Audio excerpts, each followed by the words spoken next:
இப்போ கேட்குறீங்க. இப்போ தான் அதிமுக முதலமைச்சர் எடப்பாடி தான் ஆட்சி எடப்பாடி, அதான் அர்த்தம், அதுதான் கருத்து.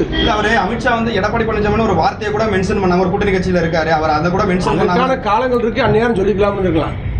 நீங்கள் கேட்ட நேரத்தில் எப்படிப்பட்ட சூழ்நிலை கேட்டீங்களோ, எங்கே கேட்டீங்களோ, எப்படி கேட்டீங்களோ தெரியாது, அவர் எதுக்காக சொன்னாலும் தெரியாது. நீங்கள் வீடியோக்கள் வந்து வளைச்சி கேட்பீங்க, அதில் ஏதாவது வார்த்தையுடைய இது இருக்கலாம். இது வரைக்கும் தமிழ்நாட்டில் வந்து கூட்டணி ஆட்சி அமைச்சது கிடையாது, கூட்டணி ஆட்சியில் வந்து பாஜக அங்கம் வகிக்கும்னு சொல்லியிருக்காரு. எதுவாக இருந்தாலும் கட்டளை தளபதி அதிமுகவுடைய கட்டளை தளபதி, என்டிஏ கூட்டணியுடைய கட்டளை தளபதி, பிரிகேடியர் என்று சொல்லக்கூடிய தளபதி எங்களுடைய அதிமுக பொதுச்செயலர் எடப்பாடியார் தான். அவர் சொல்லுகின்ற கருத்து தான் இறுதி கருத்து, அவர் சொல்லுகின்றது தான் எங்களுக்கு கட்டளை. அமித்ஷா சொல்ல மறுபடியும் இதுக்கு நீங்கள் பிஜேபி சொல்லுவீங்கன்னு கேட்குறது, அது அவங்களோட முடிவு, அவங்க தான் வந்து ஒன்று சேரலாம் அப்படிங்கிற மாதிரி கருத்து சொல்றாரு. ஏடிஎம்கே ஒன்றிணைத்துக்கான வாய்ப்புகள் இருக்கா?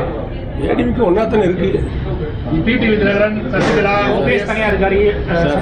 அது சம்பந்தமான முடிவுகளெல்லாம் எங்களுடைய பொதுச்செயலர் எடப்பாடியார் பார்த்துக்கொள்வார்.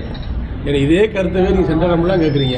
அந்த சம்பந்தமான முடிவுகளை, தேர்தல் கூட்டணி விவரங்களை, கூட்டணி அமைப்பது சம்பந்தமான முடிவுகளை, யார் யாருக்கு எத்தனை சீட்டுகள் என்பதெல்லாம் முடிவெடுக்கக்கூடிய அதிகார பலமிக்கவர் எங்களுடைய பொதுச்செயலர் எடப்பாடியார் தான்.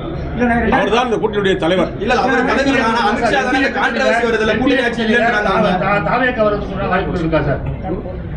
நீங்கள் காலம் இருக்கிறது பொறுத்திருந்து பாருங்க, அதற்குரிய வாய்ப்புகள் நகர்வுகள் நகர்ந்து கொண்டு தான் இருக்கு.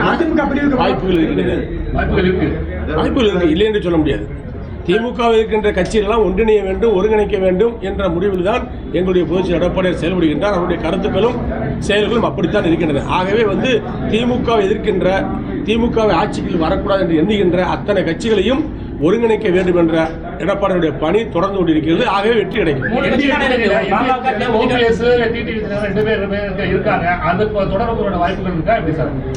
அது எது சம்பந்தமான முடிவாக இருந்தாலும் எங்களுடைய தளபதி, எங்களுடைய தலைவர் எடப்பாடியார் தான். அவர் எடுக்கின்ற முடிவுகளை நாங்கள் ஒட்டுமொத்தமாக ஏற்றுக்கொள்ள அண்ணாதிமுக அத்தனை தொண்டர்களும் ஏற்றுக்கொள்வோம்.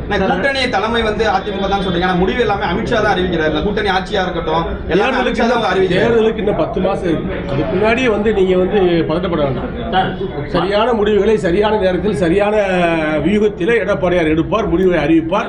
பலமான கூட்டணி அதிமுக பிஜேபி கூட்டணி, இந்த கூட்டணிக்குள் வந்து ஊடுருவி புகைச்சலை உருவாக்குவதற்கு திமுக முயற்சி செய்கிறது. அதற்கு நீங்களும் துணையாக போக வேண்டும். திமுக இருக்கின்ற ஒரு கூட்டணி பலம், கூட்டணி கட்சியாக அதிமுக பிஜேபி கூட்டணி ஒரு வலுவான கூட்டணி அமைத்திருக்கின்றது.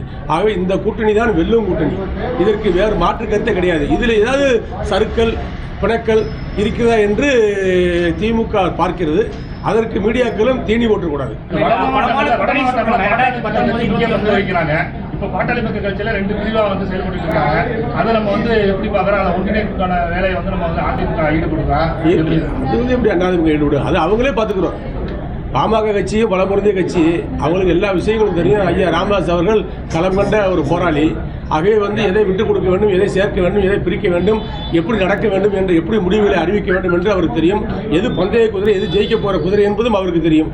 ஆகவே அவருடைய முடிவுகள் சரியான முடிவுகளாகத்தான் இருக்கும், நேர்மையான முடிவுகளாகத்தான் இருக்கும். இன்றைய ஆட்சியாளருக்கு எதிராக மக்கள் இருக்கிறார்கள் என்ற உண்மை அவர்களுக்கெல்லாம் தெரிந்த காரணத்தினால் முடிவுகள் சரியான முடிவுகளாகத்தான் இருக்கும்.